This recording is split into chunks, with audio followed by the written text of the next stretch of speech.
Hello मेरे प्यारे दोस्तों। तो कैसे हैं आप लोग। आज हम लोग पढ़ने जा रहे हैं current and electricity class 9th का।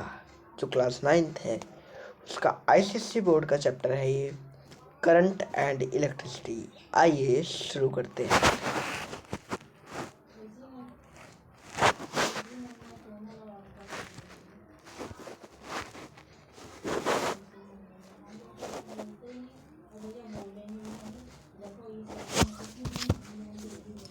चलिए सबसे पहले स्टार्ट लेते हैं।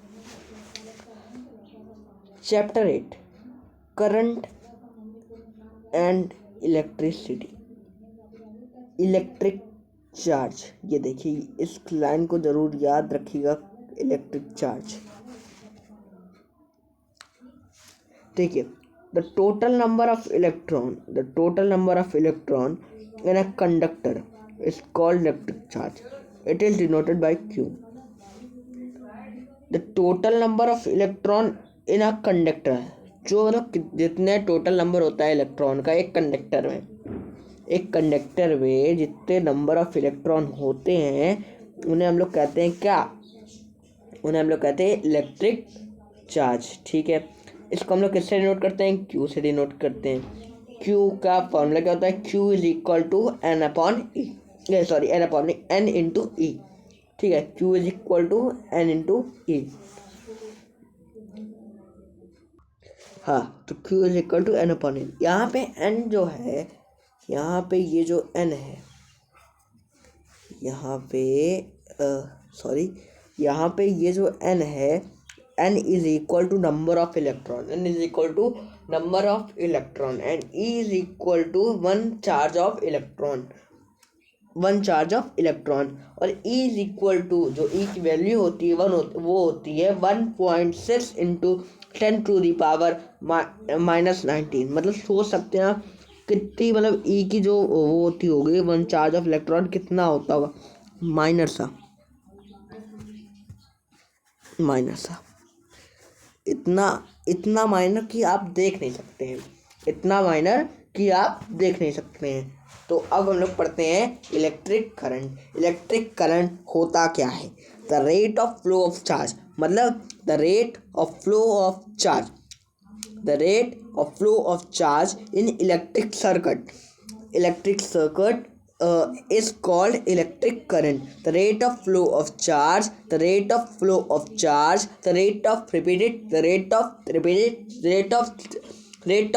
of charge in electric circuit is called electric current. It is denoted by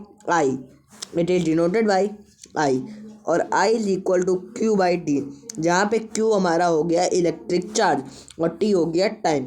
अगर हम लोग एक न्यूमेरिकल करते हैं, अगर हम लोग I is equal to Q by T करेंगे तो हमारा I निकल आएगा। आइए एक न्यूमेरिकल करते हैं। हाँ, तो I is equal to Q by T formula जो याद रखिएगा, जहाँ पे Q जो है अपना, जहाँ पे हमारा जो Q है, Q जो है Q इज इक्वल टू 10 कर लीजिए और टी कर लीजिए आपका 1 हार। तो हम लोग कर लेते हैं 10 और 1। ठीक है, 10 इसको कर लीजिए, आप 20 कर लीजिए। तो आप I is equal to 20/1, answer कितना आएगा? 20। तो I की वैल्यू कितनी आ गई? 20। वैसे ही हम लोग एक दूसरा करते हैं। अब इसमें आपको मालूम नहीं है, टी निकालना है आपको। ठीक है, क्या निकालना है आपको? टी निकालना है। तो टी कैसे निकालेंगे? हमें टी भी नहीं मालूम टी क्या है, कैसे निकालेंगे? और टू निकालने के लिए हम लोग को आई पता है हम लोग को। तो आई हमारा है 3 और हमें क्यू पता है, क्यू हमारा है 10। ध्यान रखिएगा। अब हम लोग को टी निकालना है। तो ये कुछ फॉर्मूला था, रुक जाइए 2 minute. I is equal to Q by T. अब ये हम लोग को टी निकालना है। ये इधर अल्टीमेट में डिस्ट्रीब्यूट में चला जाएगा और ये हो जाएगा T1/T=I/Q। ठीक है, तो आपको अब क्या करना है, इसको सॉल्व कर देंगे, जो आंसर आएगा वही आंसर होगा। चलिए आइए हम लोग फटाक से जल्दी आगे बढ़ते हैं और आगे वाले क्वेश्चन पे चलते हैं। तो अभी हम लोग क्या पढ़ रहे थे, इलेक्ट्रिक चार्ज I=Q/T। अब हम नीचे आते तो क्या बता रहा है, the SI unit of electric current is a मतलब एम्पियर।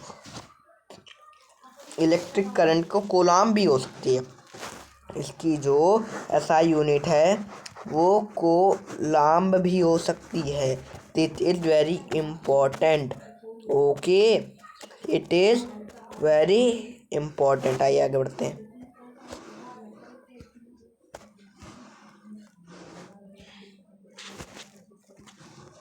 तो 1 ampere which when 1 coulomb of charge when 1 coulomb of charge flow through uniform conductor in 1 second is called 1 ampere। Q=, ये सब, ये तीनों फार्मूले आप याद कर लीजिएगा, बहुत बहुत इंपॉर्टेंट। मैं आपके लिए खाली छोड़ दे रहा हूँ, आप चाहे तो स्क्रीनशॉट ले सकते हैं।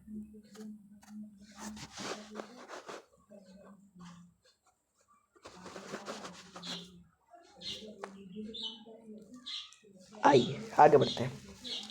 I=, जो NI वाला फार्मूला है, इसको बहुत अच्छी तरीके से याद करिएगा, बहुत इंपॉर्टेंट है ये वाला फार्मूला। अब आइए, ये एक न्यूमेरिकल है। How many flow of electron in 1 Kolam.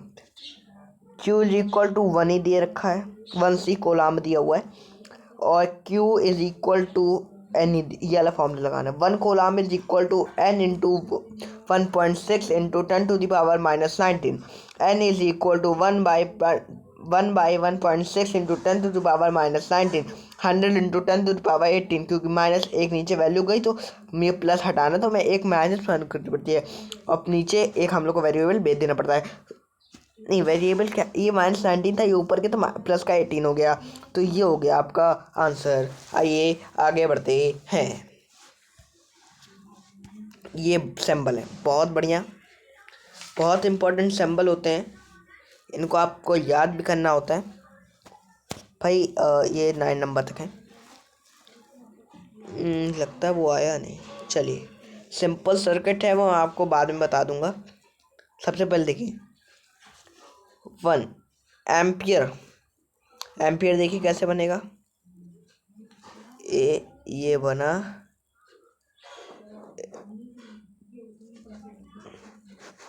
Ampere, L metre, और फिर ये हो गई सेल, ये हो गई बैटरी, ये हो गई वोल्टमीटर, ये हो गई variable resistor, close circuit, open circuit, close circuit, clamp meter. ठीक है, ये सब आपकी बुक में भी होगा, मैं आपके लिए खाली छोड़ दे रहा हूँ, आप चाहे तो इसको स्क्रीनशॉट ले सकते हैं। ले लिया होगा, अब आगे बढ़ते हैं। आइए अब पढ़ते हैं हम लोग कंडक्टर। देखिए, अब जो चीज़ें आ रही हैं वो बहुत ही इंपॉर्टेंट है। कंडक्टर पढ़िए। The substance through which electric current can flow easily are called conductor. Conductor क्या होता है? कंडक्टर वो सब्सटेंस है जिसके द्वारा इलेक्ट्रिक करंट ईजिली फ्लो करता है, उसे हम लोग कहते हैं कंडक्टर। एग्जाम्पल है सिल्वर, कॉपर, आयरन, NaCl।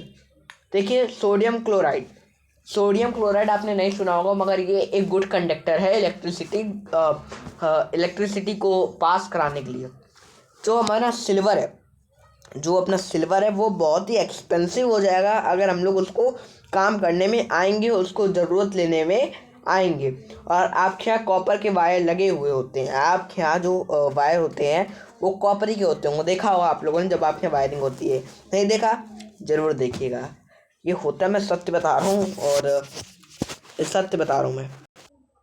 आप कॉपर के वायर होते हैं, नहीं देखिए तो देख लीजिएगा, कभी भी आप देख सकते हैं, कॉपर के वायर होते हैं। Insulator, the substance which do not flow electric current is called insulator. Insulator वो होता है जो करंट फ्लो नहीं होने देता है, जो करंट नहीं फ्लो होने देता है। The substance which do not flow electric current is called insulator. Example would, glass, rubber. कभी आपने सुना है मम्मी कहती हैं स्विच छूना हो तो चप्पल पहन के छू, चप्पल पहन के छू। मम्मा लोग कहती हैं स्लीपर पहन लो बेटा, आप आपको सर्किट इलेक्ट्रिक छूने जा रहे हो, करंट लग जाएगा। और मम्मी लोग कहती हैं कि कभी भी कुछ भी स्विच बोर्ड ऑन करना होता है, कोई लंबा स्विच बोर्ड लगा हुआ है, तो टीचर कहते हैं कि ये लो बेटा स्टिक से चालू कर दो। होता है, देखिए मैं बता रहा हूँ, होता है। ये जो चीज़ें होती हैं ये जो हैं वो वुड को करंट को फ्लो होने से रोकती हैं। क्या करने से रोकती हैं? वुड को फ्लो करने से रोकती है। ठीक है, अब यही तब चीज़ें। अब हम लोग पढ़ते हैं open circuit. The current of the circuit does not flow, the current of a circuit does not flow is called open circuit. जो करंट हो रहा है, जो करंट है वो आपका फ्लो नहीं हो रहा है। जब आपका करंट फ्लो नहीं हो रहा है तो उसे कहते हैं हम लोग open circuit. Close circuit simple है, बिल्कुल सेंड कर दीजिए, यहाँ पे डज नॉट लगा, यहाँ पे डज नॉट आ दीजिए, ठीक है, सिंपल। अब हम लोग करेंगे इलेक्ट्रिक पोटेंशियल। क्या पढ़ेंगे? Electric potential. The required work done of the work electric charge to bring the infinity point to electric field is called electric potential. The required work done, जितना हम लोग को वर्क करने की ज़रूरत है उतना अगर हमारा डन हो रहा है, टू ब्रिंग इन्फिनिटी पॉइंट्स, अगर हम लोग इन्फिनिटी पॉइंट्स पे जा रहे हैं, हमें कुछ काम इन्फिनिटी पॉइंट तक करना है और वो हमारा पहले हो रहा है ना? क्या समझे आप लोग? The required work done of the electric charge to bring infinity point to electric fluid called electric potential. देखिए बहुत इंपॉर्टेंट चैप्टर है, इसको मैं आपको दिखा रहा हूँ, तो प्लीज़ चैनल को सब्सक्राइब करिए। ओके, आइए आगे पढ़ते हैं। Yes, you are seeing the diagram are there, therefore the diagram is there, therefore electron is there, one electron is there, you know electron is every time electron in a minus, ठीक है। Electric would को W का मतलब what, ठीक है, W का मतलब what, JC और वॉट, ठीक है, और Q का मतलब होगा टेस्ट चार्ज हम लोगों ने Q पढ़ा था, जैसे का पीछे इलेक्ट्रिक चार्ज होता है Q का मतलब, इसको डिनोट करते हैं Q से। W तो वॉट हो गया, ठीक है, V फॉर वोल्ट हो गया, ठीक है। तो ये डायग्राम बना, इसको ज़रूर देख लीजिएगा। मेरा नई ड्राइंग अच्छी है, मेरा अच्छा नहीं बना है। आइए नीचे आते, पोटेंशियल डिफरेंस। आ यूनिट चार्ज, एक जो यूनिट का चार्ज होता है जो मूव करता है two point two point, one point two another point, एक पॉइंट से दूसरे पॉइंट तक, इन एन इलेक्ट्रिक फील्ड, एक इलेक्ट्रिक फील्ड में जो चार्ज मूव करता है उसे हम लोग कहते हैं potential difference.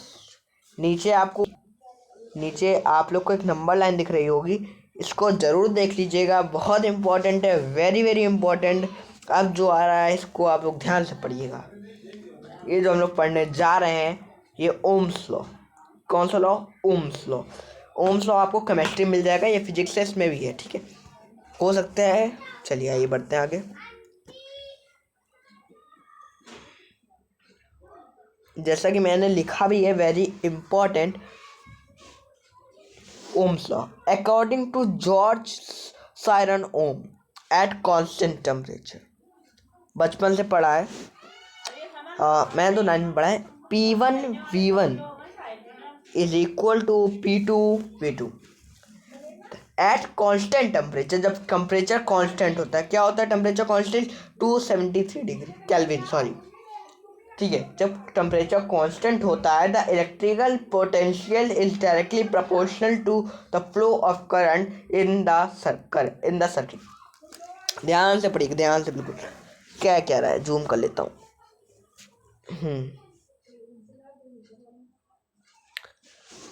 According to George Simon Ohms, According to George Simon Ohms, at the temperature constant, the electric potential difference is directly proportional to the flow of current in the circuit. V inversely directly proportional to I. Inversely अलग हो जाता है.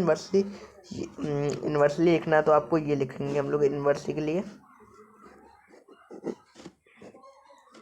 ये inversely हो जाता है. ठीक है. तो अब V is directly proportional to I.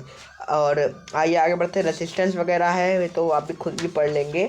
नीचे मैं छोड़ दे रहा हूँ क्योंकि अब ये लास्ट पेज है. मैं पढ़ा देता हूँ क्योंकि 15 मिनट की वीडियो हो चुकी है पहले ही. द फैक्टर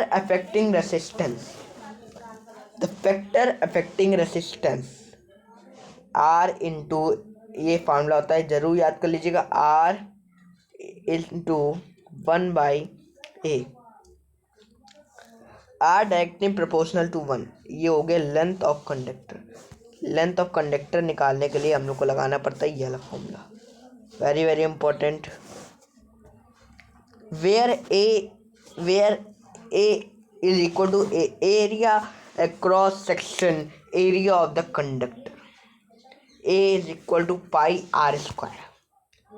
अगर आपको वीडियो पसंद आया हो, अगर आपको इसके नोट्स चाहिए हों तो आप लोग मुझे कमेंट में यस लिख के भेज दीजिएगा. मैं आपको इसके फुल नोट्स दूंगा. फुल नोट्स आपको इसके मिल जाएंगे. और अगर आपको वीडियो पसंद आई हो तो भाई प्लीज़ लाइक करिएगा. बहुत मेहनत लगती है एक वीडियो बनाने में. 3-4 बार मुझे रीटेक लेना पड़ता है और वही चीज़ को याद भी करना पड़ता है. साउंड की वीडियो भी जल्दी आएगी. तब तक के लिए नमस्कार. जय हिंद, जय भारत. और हाँ, आप लोग जो भी याद रखिएगा, हमारे चैनल क्रेजी PQR